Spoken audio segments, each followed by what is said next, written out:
Hi friends, thank you very much for joining me once again. God bless you mightily in Jesus' name. Now today I would like to talk about something very important, and I think it's one thing that I actually would really like to address.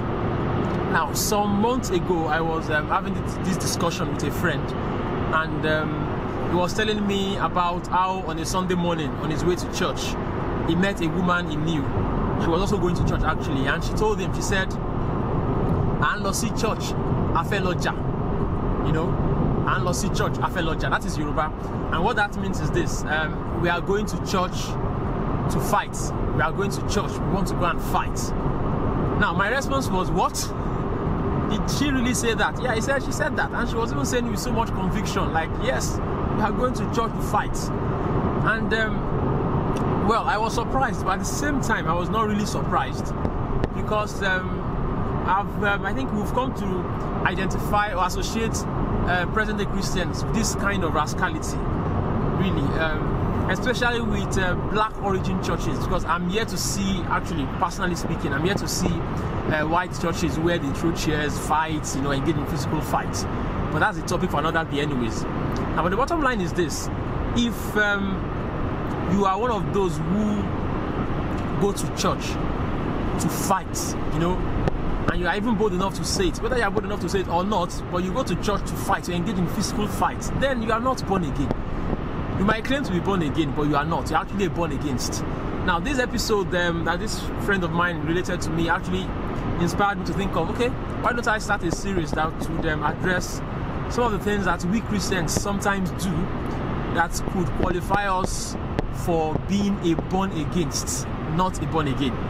And this is one, actually. This is the very first one I would like to address. So if you're one of those who go to church and you go there for the sole purpose of fighting, please stop it, right? The house of God is a sacred place. The house of God is a place of prayer.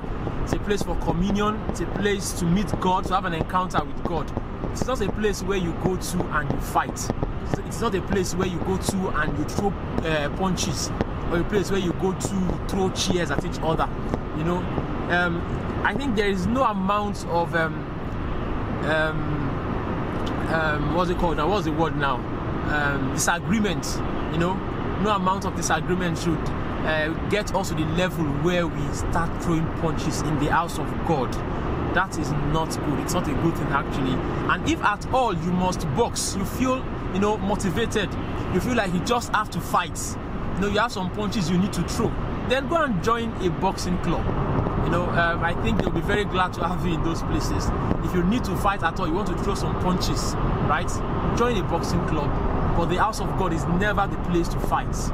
I know we cannot all agree. In the house of God, fine, we have people, like somebody said some time ago, he said in the house of God, you have goats, you have sheep, you have cows, you have donkeys. You mean people who behave like that, You have people, different kind of behaviors really in church. Nobody is perfect, right? But we need to learn to kind of tolerate each other and pray for these people that, okay, even if somebody has a behavior you think you are not happy with, pray for them. Ask that God would help them to improve their behavior, their character. But we should not get to the level where we start throwing punches in the house of God.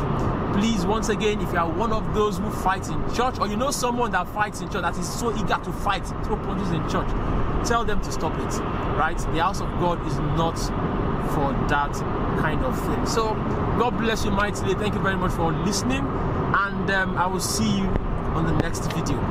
Bye bye.